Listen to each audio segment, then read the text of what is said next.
Muitos homens deram a vida, literalmente a vida no altar como libação, para que você hoje tivesse uma Bíblia como essa na sua mão. Vamos fazer a nossa declaração? Esta é a minha Bíblia. Eu sou o que ela diz que eu sou, eu tenho o que ela diz que eu tenho, e eu posso fazer o que ela diz que eu posso fazer. Hoje eu serei tocado pela palavra de Deus. Eu audaciosamente confesso que a minha mente está alerta, meu coração está receptivo. Eu estou pronto para receber a incorruptível, a indestrutível, sempre viva semente da palavra de Deus. Eu nunca mais serei o mesmo, nunca, nunca, nunca, no nome de Jesus, amém. Se assenta aí, por favor. Abra a sua Bíblia aí em Romanos capítulo 1, verso 17. Por favor, Romanos 1, 17.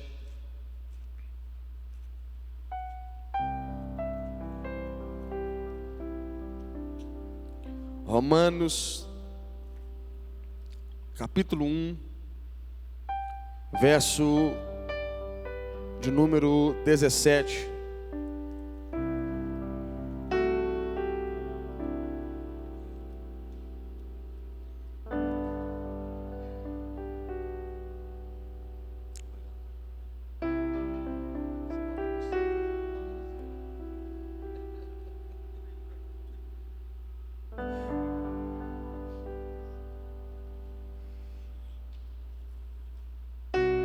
Botar na caneca do Santos aqui para mim, tem que botar uma do Cruzeiro para mim.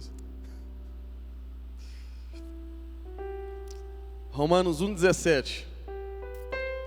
Visto que a justiça de Deus se revela no Evangelho de fé em fé, como está escrito, o justo viverá por fé. A revista corrigida, o justo viverá pela fé. Vamos orar. Pai, que o Senhor nos conceda espírito de sabedoria e de revelação no pleno conhecimento do Senhor. Ilumina os olhos do nosso entendimento, que haja uma unção de ensino sobre nós, a unção do Espírito. Que o Senhor nos ensine, Senhor. Que o Senhor nos inspire, que o Senhor nos motive, que o Senhor nos ajude, que o Senhor alinhe o nosso coração.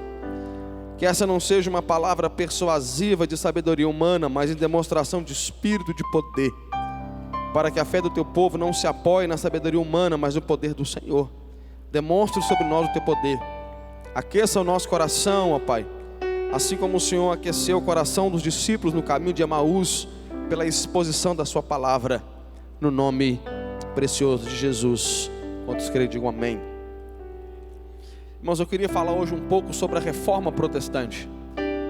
Ontem, dia 31 de outubro de 2020, nós tivemos a honra de perceber os 503 anos da reforma protestante. Hoje eu não vou ficar tanto nesse texto, nós vamos fazer mais uma visão, como é muito extenso o assunto, nós vamos ficar hoje tentando trazer uma visão panorâmica, uma visão geral da reforma. E o motivo pelo qual eu li esse texto, o justo viverá por fé ou pela fé, foi que esse é o texto que vai, talvez ser o texto-chave do coração de Lutero, de Martim Lutero, para começar a questão da reforma protestante. Eu queria falar um pouco, irmão, nós vamos entrar nas chamadas pilares da reforma, mas eu queria antes falar sobre os precursores da reforma. Porque toda vez que fala assim, reforma protestante, vem na nossa mente Martim Lutero, né? Vem a figura, talvez a maior expressão, Martim Lutero. Mas antes de Martim Lutero, teve homens, pessoas que foram fundamentais, eles foram chamados de os precursores da reforma. Homens que literalmente deram a vida para que Deus voltasse a ser o centro, para que a Bíblia voltasse a ser o centro. Eu queria começar falando um pouco sobre John Wycliffe, um inglês, professor, um britânico ali, professor de Oxford. Esse homem, ele começou a pregar, começou a trazer uma mensagem, e essa mensagem, ela começou a impactar o seu tempo, ela começou a voltar a ser uma mensagem bíblica. E esse homem começa a refutar biblicamente algumas coisas que aconteciam na igreja da época. Por exemplo, ele começa a pregar contra a usurpação do poder. Ele começa a pregar contra a questão da igreja usar o poder para influenciar negativamente a sociedade, abuso de poder, abuso de autoridade. Ele começa a pregar contra a transubstanciação. O que seria a transubstanciação? Ele começa a dizer que o sangue e o corpo de Cristo não estão de forma literal no momento da ceia ou da Eucaristia. Ele começa a pregar contra a questão das indulgências também. Ele começa a pregar contra o comércio de cargos eclesiásticos. Ele começa a pregar contra imagens e relíquias. Ele começa a pregar contra a oração em favor dos mortos e purgatório e etc. Então esse homem, ele é chamado de o pré-reformador, talvez seja o primeiro grande pré-reformador.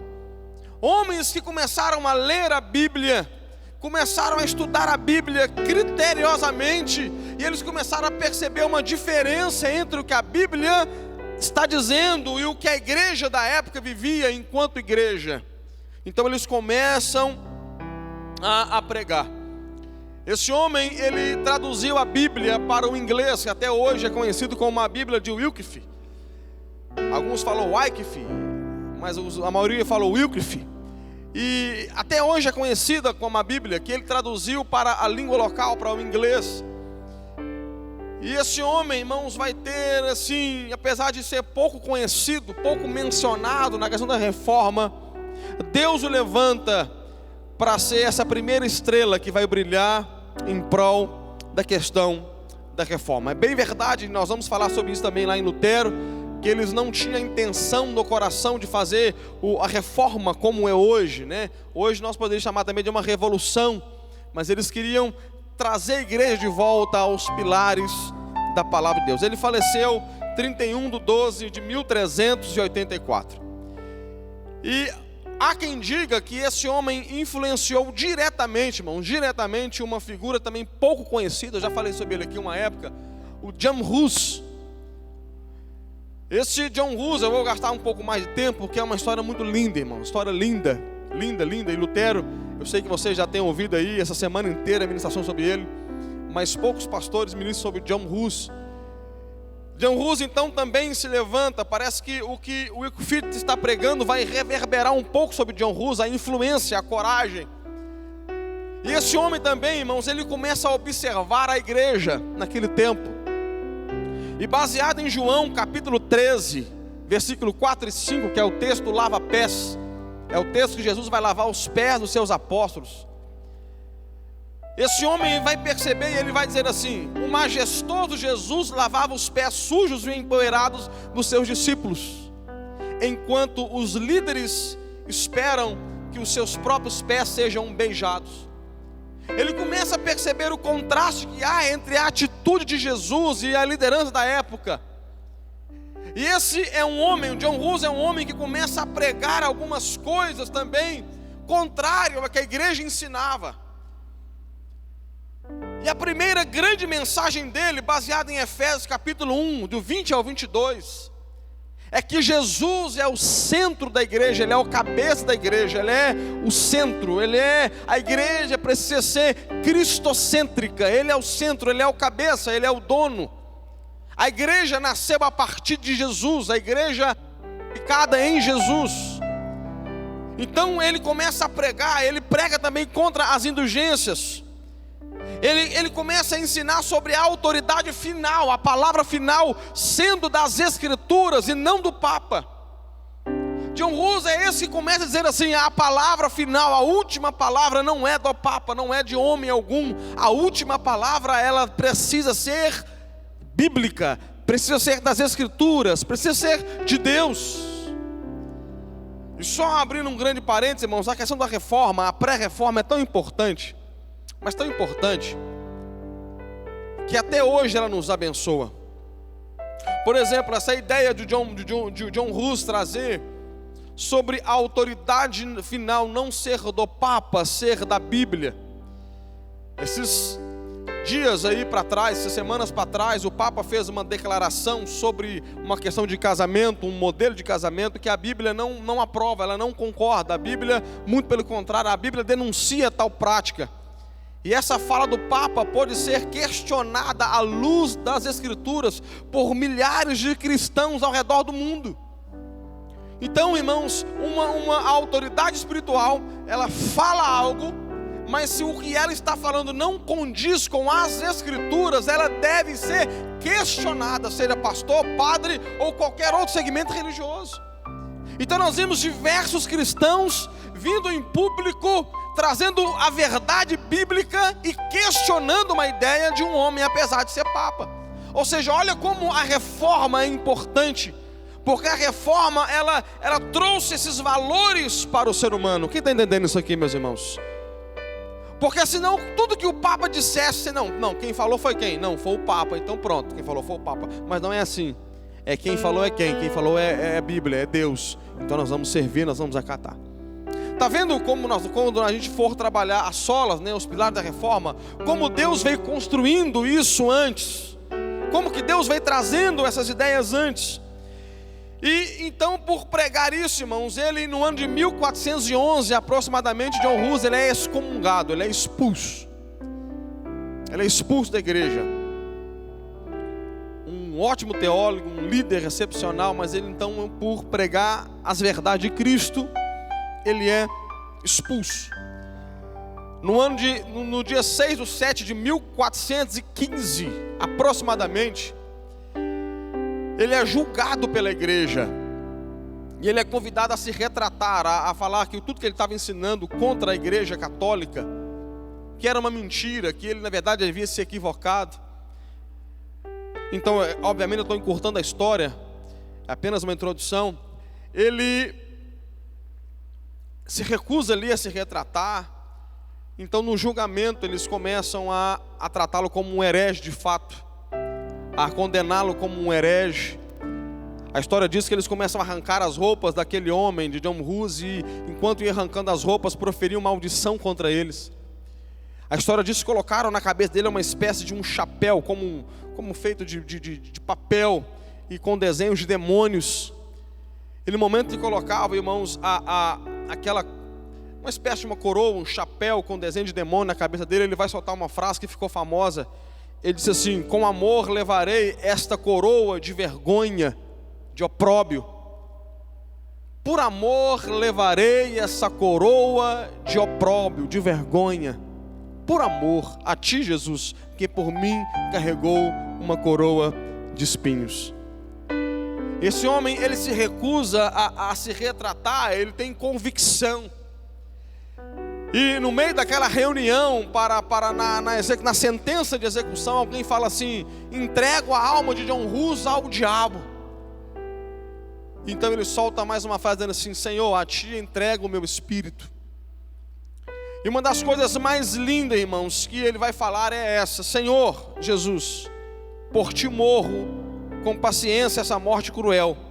Rogo-te que tenhas misericórdia dos meus inimigos. No momento da sentença, que ele foi sentenciado à fogueira por defender os princípios de Deus, por defender os princípios, que a Bíblia voltasse a ser o centro, que Deus voltasse a ser o centro. E a história diz que John Hus, 1415, no momento em que eles estavam ali colocando fogo, ele vai dizer assim, uma frase que ficou marcada, ele vai dizer assim: hoje vocês estão matando um ganso. Hus em alemão significava ganso.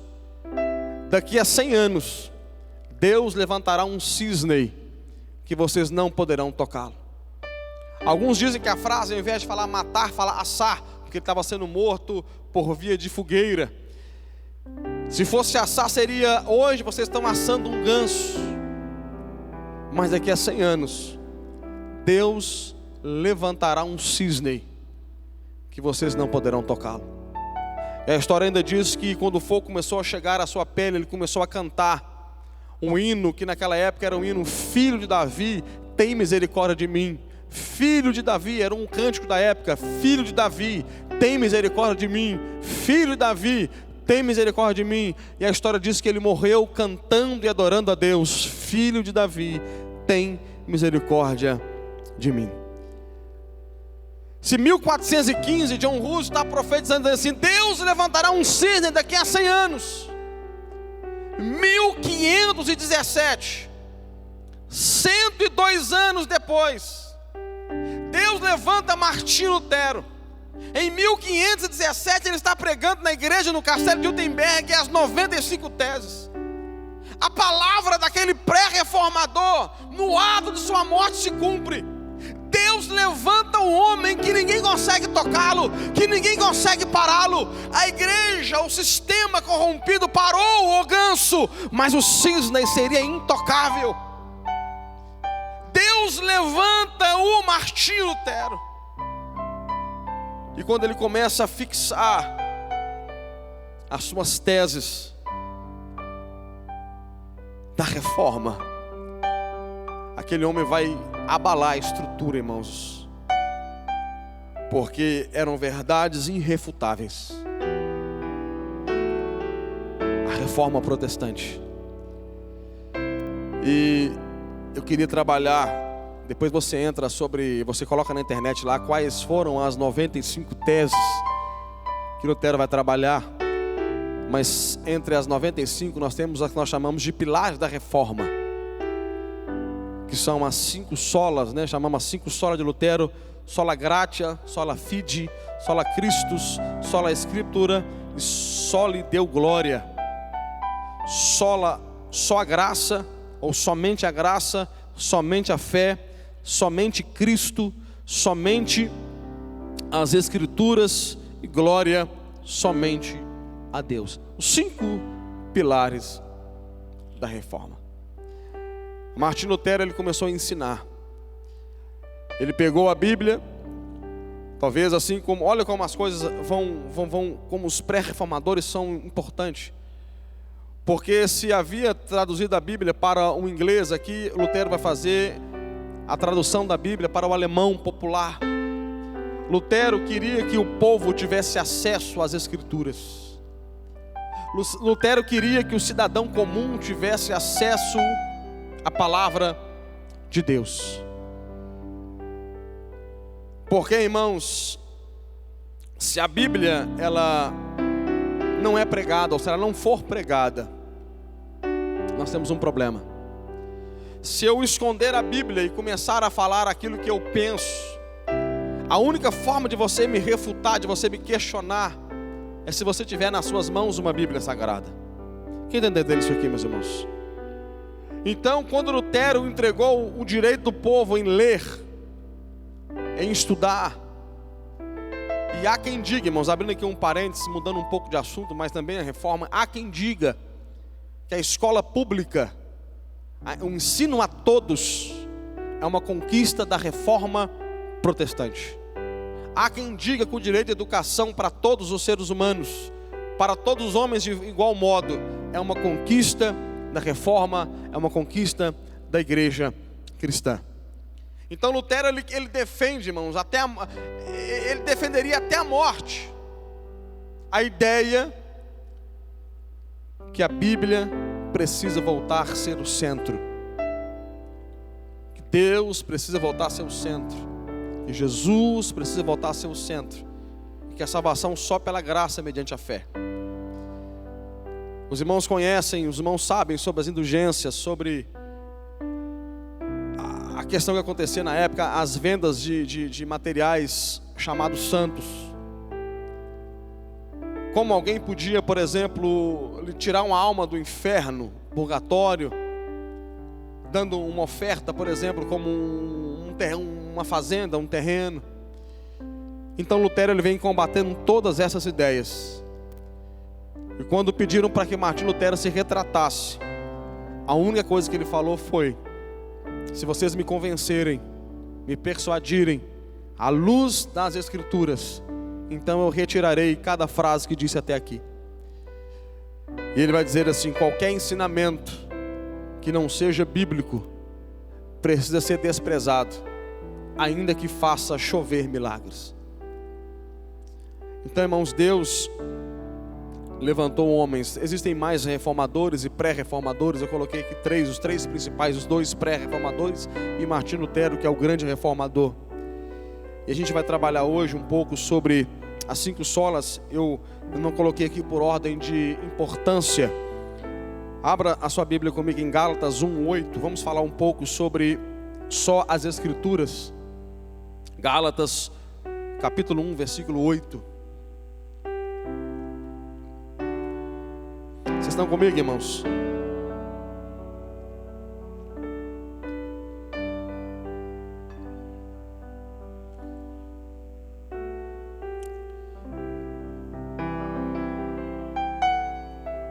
Gálatas capítulo 1, versículo 8. 8 e 9.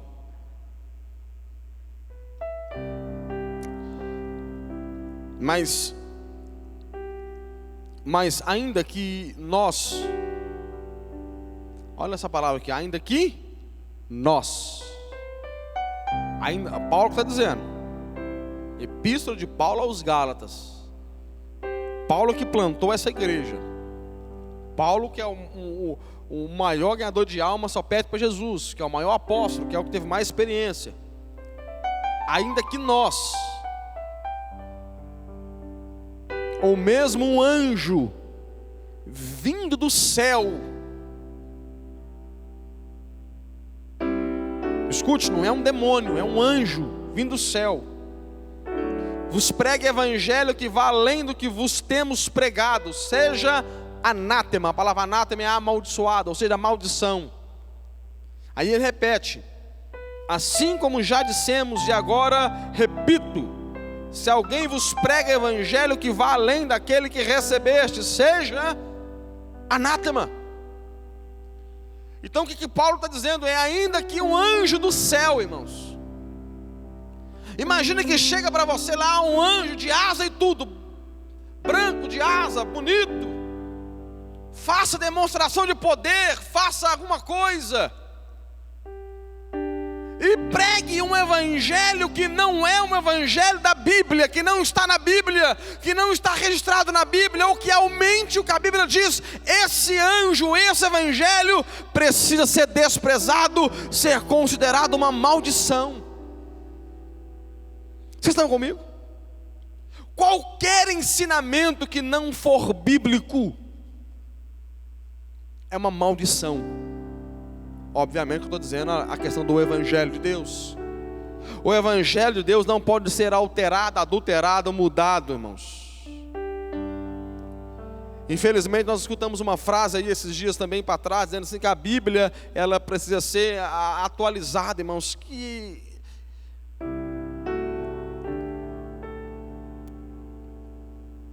o maior pregador da era moderna, Billy Graham, disse: a Bíblia é mais atual do que o jornal que vai sair amanhã. O Martinho Lutero disse: a Bíblia não é antiga e nem nova, ela é eterna. A palavra de Deus é a nossa autoridade, a autoridade máxima. Só as Escrituras. Fala comigo assim: só as Escrituras. Por que você carrega uma Bíblia para a igreja? Já parou para pensar sobre isso? Por que tem lugares que religião, seitas, que as pessoas até falam da Bíblia, mas as pessoas não são encorajadas a ler a Bíblia, a ter uma Bíblia? Por que no Brasil, alguém aqui deve ter pegado essa época, talvez os avós te falaram, por que no Brasil, há uns anos atrás, há alguns poucos anos, a missa era celebrada com o celebrante de costas para a igreja em latim? O que o povo ia entender em latim, que nem leitura labial dava para fazer? Agora, uma conquista que vem uma herança da reforma é: você precisa ter a sua Bíblia. E não só isso, você precisa conferir. Porque o pastor também pode equivocar.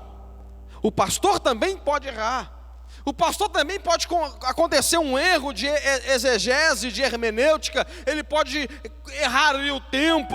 Ele pode se confundir. Então você vai olhar e vai dizer, não, essa parte que o pastor pregou, não, eu não concordo, porque a Bíblia está dizendo outra coisa. Você deve fazer isso.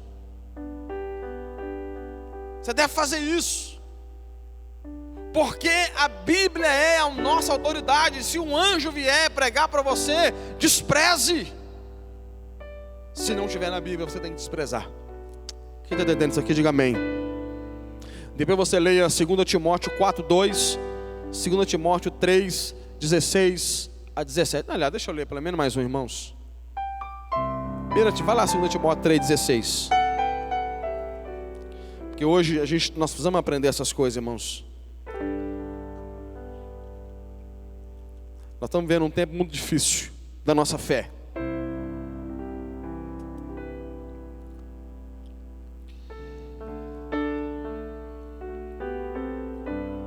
Timóteo 3:16, 17. Se você não conhecer esse texto, marca aí de alguma forma, grifa ele aí. Toda a escritura é inspirada por Deus. Toda a escritura. Qual parte da escritura, irmãos? Qual parte? Toda a escritura é inspirada por Deus. É útil para o ensino, para a repreensão, para a correção, para a educação na justiça, a fim de que o homem de Deus seja perfeito e perfeitamente habilitado para toda boa obra. Toda a escritura é inspirada por Deus. Toda. Então essa ideia que a Bíblia não é atualizada, isso é uma grande bobagem. Essa ideia que a Bíblia, ela tem parte que não é para nós, não, isso é lá para os apóstolos, isso é uma grande bobagem. Aquela ideia que não, pastor, isso aí é lá isso é lá no Velho Testamento. E como que as pessoas fazem, né? Quando é Salmo 23, elas gostam. Quando é Salmo 91, elas gostam. Mas quando é uma correção do Antigo Testamento, não, pastor, isso é lá para o Antigo Testamento. Quando é para ganhar alguma coisa, é Bíblia. Quando é para perder alguma coisa, é Velho Testamento. Quando é para ter promessa de Deus, para tirar na caixinha assim uma promessa, você é cabeça, não é cauda, aí é Bíblia. Agora é para, quando é uma repreensão, não, pastor, isso é Velho Testamento. O que acontece, irmãos, é que as pessoas querem fazer um self-service da Bíblia. Elas querem escolher qual porção comer. O que me agrada? Elas olham e falam, não gostei disso, não, esse eu não quero comer. Não, esse aqui, mais ou menos, não quero. Não, isso aqui eu quero. Quem está entendendo isso aqui? Toda a palavra de Deus. Você não deve pular nem genealogia. Não pule nem genealogia. De repente está olhando lá, fulano gerou fulano e morreu. Fulano gerou fulano e morreu. Fulano gerou fulano e morreu. Você fala, por que Deus vai falar comigo? De repente fala assim, poxa, tanta gente morreu, acho que eu vou morrer também um dia, eu tenho que converter. Eu tenho que... Se Matusalém morreu 969 anos, acho que eu vou morrer também. Eu preciso se preparar para encontrar com Jesus. Deus vai falar com você, irmãos, até em genealogia. Amém? Amém? Somente Cristo. Timóteo ainda. 1 Timóteo capítulo 2. Versículo... Vamos pegar aqui do 4 e 5 e 6. Somente Cristo.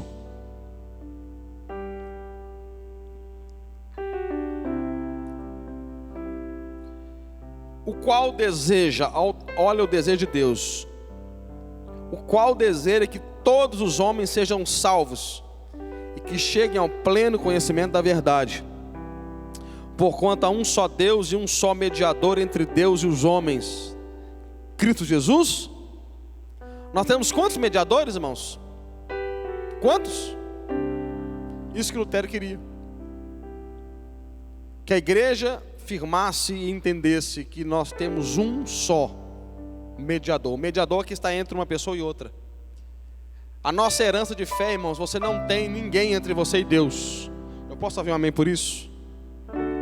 Nós não temos um homem sagrado, um lugar sagrado e nem um dia sagrado. Esse templo que você está aqui cultuando, se nós sairmos daqui, entenda isso, se a gente sair daqui para outro lugar, esse lugar pode ser qualquer outra coisa, porque o que torna esse lugar especial para Deus não é o prédio, a estrutura, é você que está dentro dele. É você que é a igreja. Você que é entenda bem, você que é o lugar que Deus habita, não o prédio da igreja.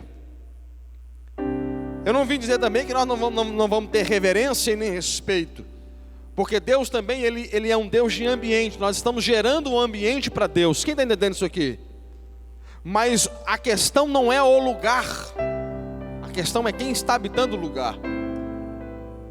A oração do pastor é a mesma oração que você faz. A minha oração não tem mais poder do que a sua oração.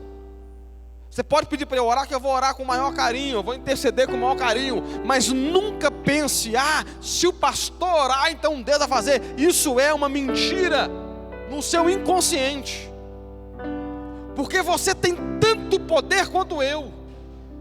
Alguém que se converteu hoje, você recebeu Jesus hoje no final do culto, e ela faz uma oração, ela tem tanto poder quanto o maior pregador do evangelho. Porque o poder da oração não é em quem faz a oração, é quem recebe a oração, é para quem se ora, em qual nome se ora. Quem está entendendo isso aqui? Não existe ninguém entre você e Deus, a não ser Jesus. E os reformadores, pré-reformadores, pregavam contra a idolatria. Eu não vou falar hoje sobre a idolatria, mas aqui no canal da igreja nós temos uma mensagem sobre idolatria. Se você não viu, não estava aqui na igreja, assista essa pregação sobre idolatria. Porque nós não adoramos idolatria, porque nós não veneramos imagens, porque nós não nos apegamos. Mas entenda isso, irmãos, entenda isso: ninguém pode salvar senão Cristo. Ninguém pode mediar senão Cristo. Amém? Somente a graça. Efésios 2, 8 e 9. Estou terminando, viu, irmãos? Daqui a pouco eu te libero para você comer um cupim casqueirado na sua casa lá. Efésios 2, 8 e 9.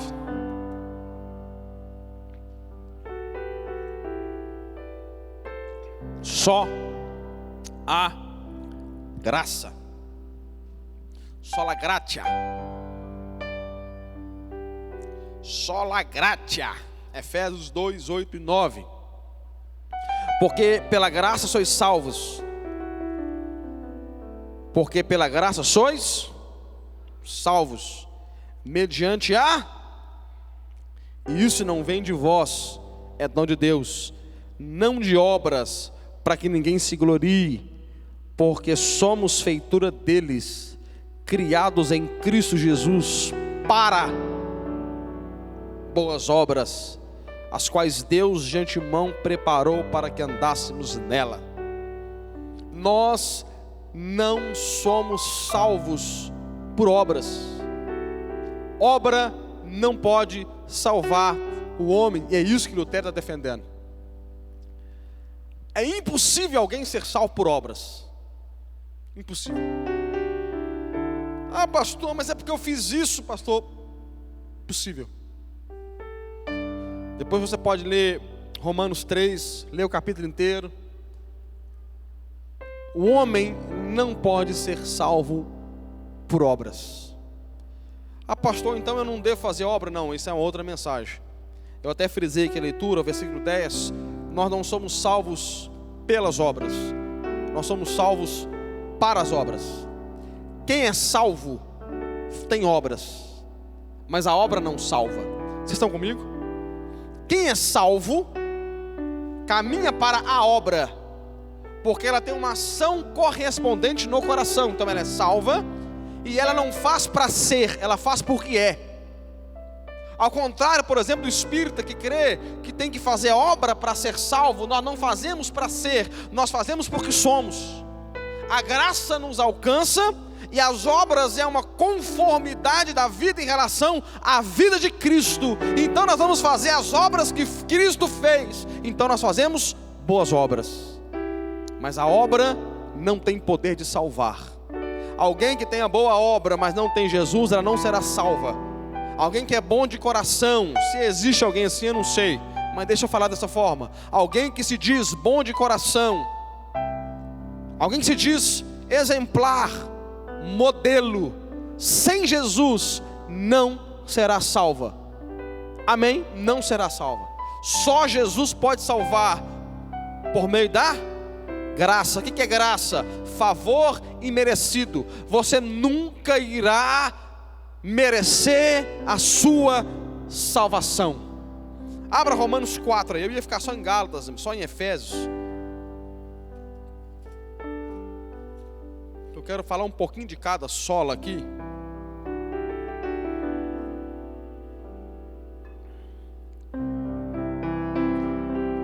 A obra da salvação está ligada à obra da justificação. Ele nos torna justo, porque somos justos, somos salvos. Olha só, Romanos 4, verso 1. Que pois diremos ter alcançado Abraão, nosso pai, segundo a carne? Porque se Abraão foi justificado por obras, tem que se gloriar, porém não diante de Deus. Porque diz as Escrituras: Abraão creu em Deus, e isso lhe foi imputado para a justiça. Ora, ao que trabalha, o salário não é considerado como favor, e sim como dívida. Mas ao que não trabalha, porém crê naquele que justifica o ímpio, a sua fé lhe é atribuído como justiça. Você não vai poder chegar diante de Deus lá no céu, se eu puder usar essa expressão, lá no tribunal do galardão e falar: Senhor, eu trabalhei, Senhor, por isso eu mereço entrar nesse lugar. Senhor, olha como eu fui um bom crente, eu fui um dizimista, eu orei, Senhor. E porque eu era um grande homem, uma grande mulher de Deus, então eu mereço estar nesse lugar. Você não... Sabe como você vai chegar lá? Mãozinha assim, ó, como que quem parece estar pedindo esmola, cabeça baixa, porque você entende que você não fez, mas você precisa receber. O que trabalhou, quando ele chega para receber salário, ele chega como quem tem uma dívida. Eu quero meu salário, eu quero meu pagamento. Se você é dono de uma empresa, experimenta atrasar o seu salário do seu funcionário um mês, e você vai conhecer o coração dele. Agora, quem não trabalhou e precisa, ele não chega arrogante, ele chega quebrantado. Eu preciso. Cabeça baixa, mão estendida,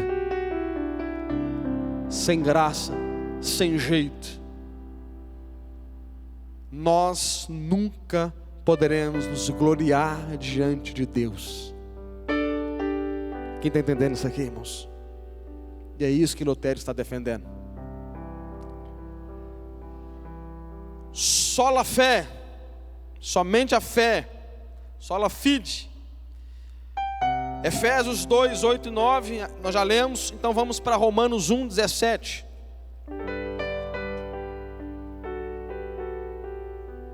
O justo viverá pela fé.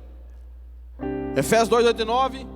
Pela graça sois salvos mediante a fé, e isso não vem de vós, é dom de Deus. Pela graça sois salvos mediante a fé. A graça está disponível, mas nós só podemos receber a graça por meio da fé. Nós só poderemos nos apropriar da graça por causa da fé. Fé. O justo viverá pela fé. Visto que a justiça de Deus se revela no Evangelho. O que é a justiça de Deus, irmãos?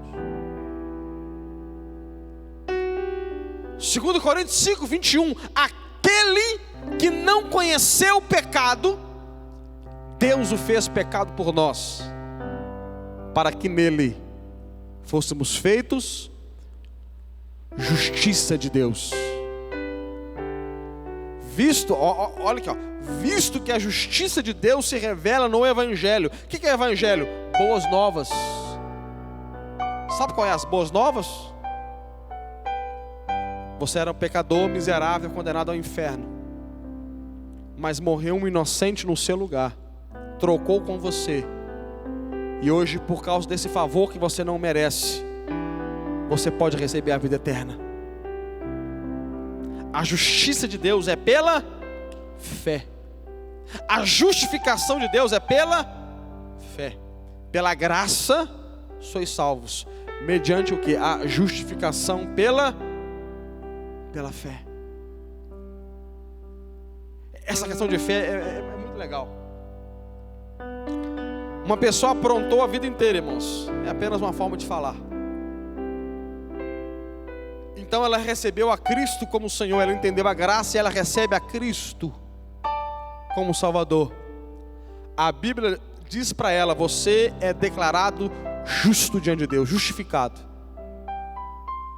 A única forma dela receber isso é pela fé.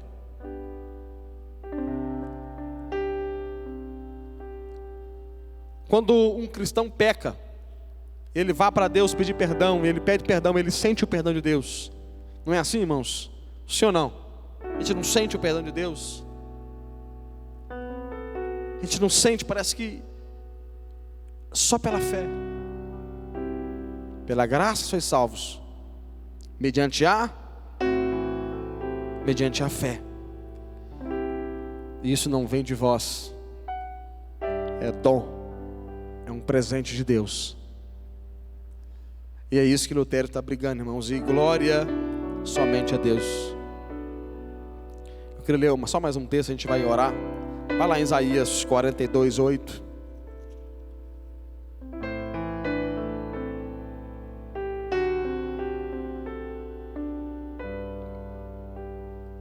Eu sou o Senhor, este é o meu nome, a minha glória, pois não a darei a outro, nem a minha honra à imagem de escultura. Eu sou o Senhor, eu sou o Senhor, este é o meu nome, e a minha glória, pois não a darei a outro. Glória somente a Deus. Glória somente a Deus. Sola gratia, sola fide, sola Cristo, sola Escritura, sola glória só a Deus. Agora a grande pergunta é, irmãos, será que a obra da reforma foi apenas em 1517, a gente recebeu como herança? Ou a reforma começou em 1517 e ela ainda está se desenvolvendo, se desenrolando ao longo da história? Será que nós precisamos de uma reforma?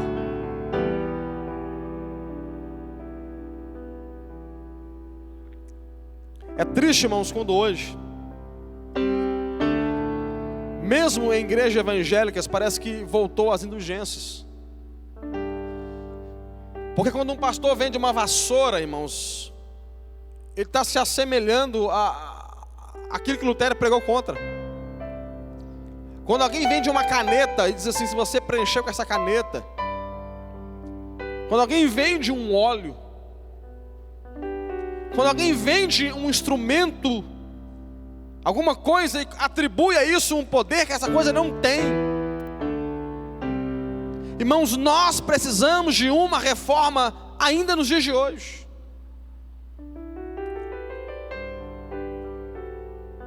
Pega a sua Bíblia de novo aí, por favor. Pega aí a sua Bíblia. Pega a sua Bíblia aí.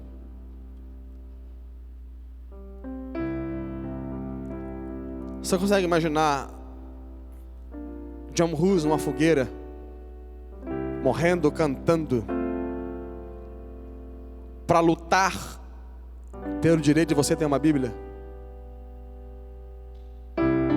Consegue imaginar isso?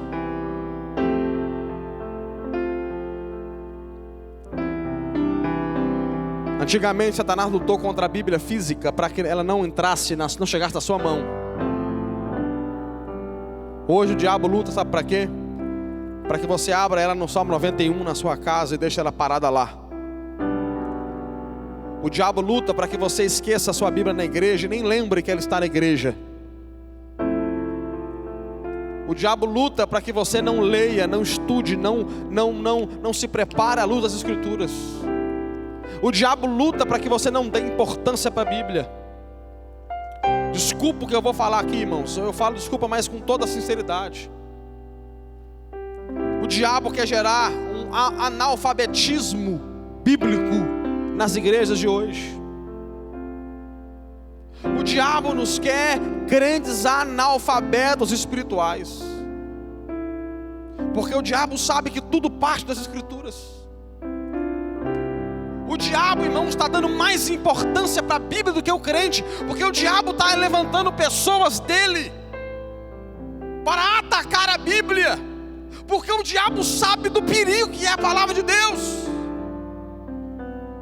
Esses dias, não vou dar nome de partido aqui, mas esses dias aí, há uns anos atrás, dias é a forma mineira de falar, há uns anos atrás, eu via um homem político dizendo assim: nós precisamos acabar com os princípios bíblicos nesse país, porque enquanto a Bíblia ainda for princípios dessa nação, nós não conseguiremos implantar o que temos para implantar nesse país. A Bíblia está sendo atacada, porque os das trevas sabem que a única forma é destruindo a palavra de Deus. Irmão, se alguém fizer uma mudança na Bíblia hoje, daqui a 50 anos, se Jesus não voltar, o ser humano tem poder de mexer com a história. Os irmãos sabem o que eu estou dizendo. O ser humano tem poder de maquiar a história, de colocar uma outra perspectiva. Daqui a 50 anos, seus netos acreditarão que a Bíblia é aquela Bíblia de 50 anos para frente. Porque até o diabo, irmãos, reconhece o valor das Escrituras. Quem está entendendo isso aqui? Sabe o que nós deveríamos fazer?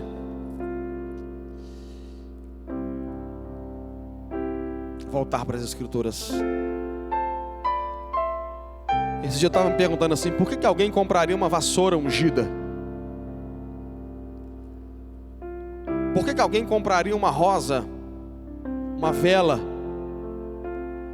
Por que alguém acreditaria que a caneca que eu estou bebendo aqui, porque eu bebi, ela agora passou a ser especial? Por que alguém acreditaria numa coisa dessa?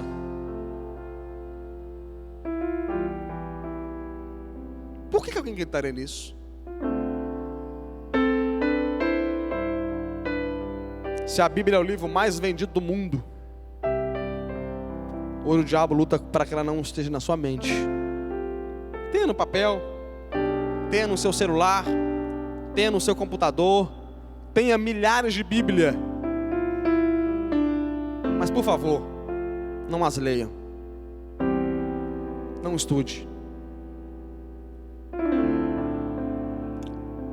Eu me lembro que para você ler Bíblia no serviço há uns anos atrás, para ler no trabalho, você precisaria levar a Bíblia para o seu trabalho e colocar no armário. Não é assim, irmãos?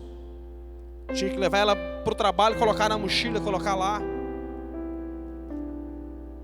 E eu arrumar uma hora vaga para poder mexer na Bíblia. Hoje a pessoa pode pegar um celular e levar a Bíblia no celular para o trabalho e ler a hora que ele quiser.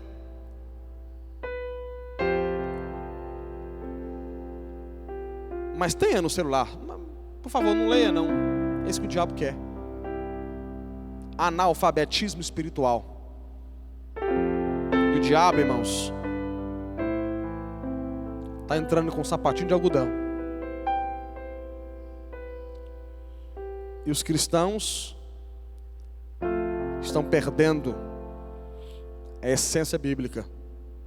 E estão acreditando em filosofias que são pregadas por Satanás. Filosofias. Filosofias. Fique em pé, por favor.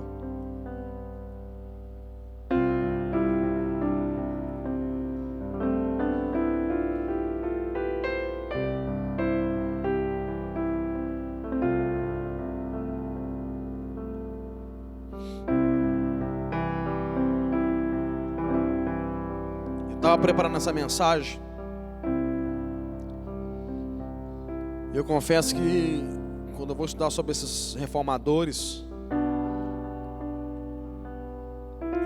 eu fiquei meio envergonhado, irmãos.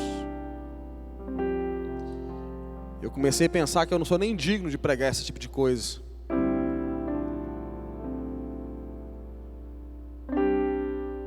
Porque às vezes a gente dá tão pouco para Deus.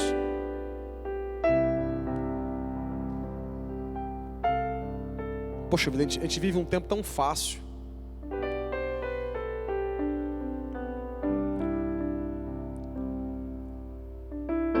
Esses dias eu estava assistindo uma série, eu vi na lápide de um funeral nos Estados Unidos. Tinha um soldado que morreu e tinha uma lápide escrita assim: muitos deram pouco, poucos deram tudo.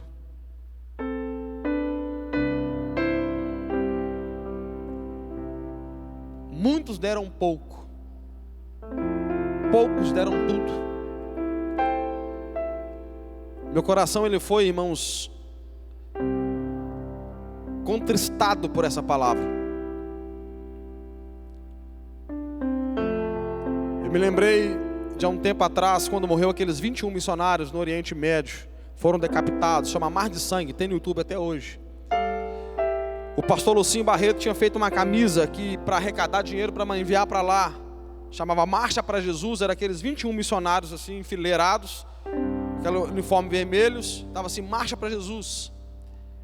E eu lembro de eu ter comprado uma, e foi uma iniciativa muito boa. Eu me lembro de um culto da Lagoinha, estava lá o pastor Mário Freitas, eu não sei se é esse o nome, Mário Freitas, ele é um missionário lá. Ele conheceu a igreja perseguida e começou a pregar e ensinar para nós sobre a igreja perseguida. Ele esteve com a mãe de 2 jovens que morreram nesse dia, foi decapitado. Enquanto ele pregava, eu olhava para aquela camisa e eu saí daquele culto e nunca mais eu vesti aquela camisa. Porque eu não me achei digno de usar aquela camisa. Eu falei, nunca mais eu vi essa camisa, nunca mais usei aquela camisa. Porque aquela camisa para mim é uma hipocrisia.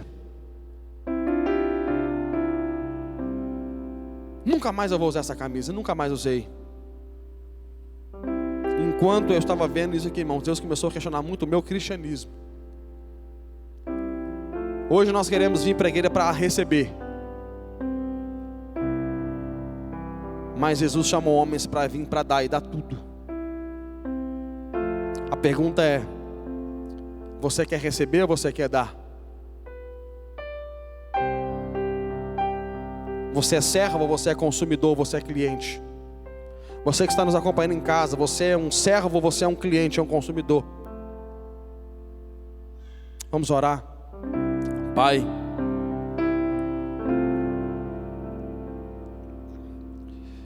eu quero te pedir perdão, Senhor,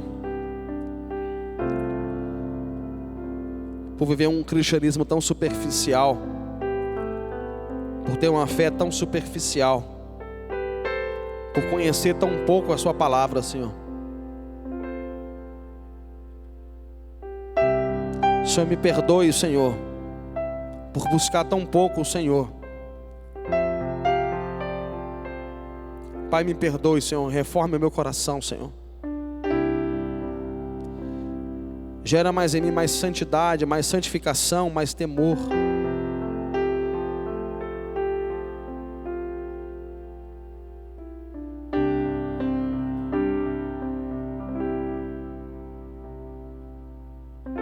Nos ajude, Senhor. Nos ajude a te amar, Pai. Nos perdoe enquanto igreja, Senhor. Arabra Ishonorobanaya Shuya Mandakai. Nos perdoe pela falta de zelo, pela falta de temor. Nos perdoe por descansar demasiadamente.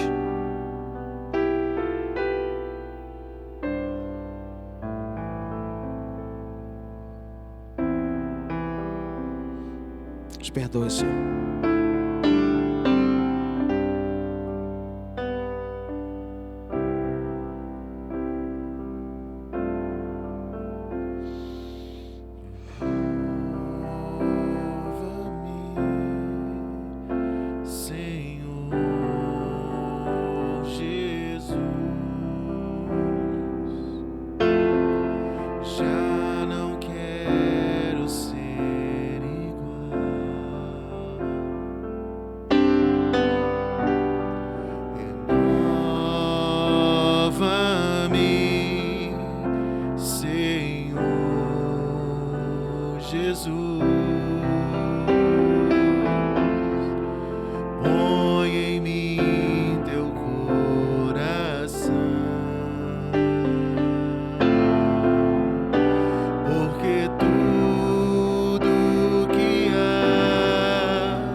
Que o Senhor reforme o nosso coração. Que o Senhor reforme o nosso coração. Que o Senhor nos mude. Que Ele completou a boa obra. É fiel para completar. Voltemos às Escrituras. Em nome de Jesus. Levante a sua mão. Que a graça do Senhor Deus o Pai, a comunhão do Filho e a consolação do Espírito esteja na sua vida não só hoje, mas para todo sempre. Vá em paz. Deus te abençoe. Em nome de Jesus.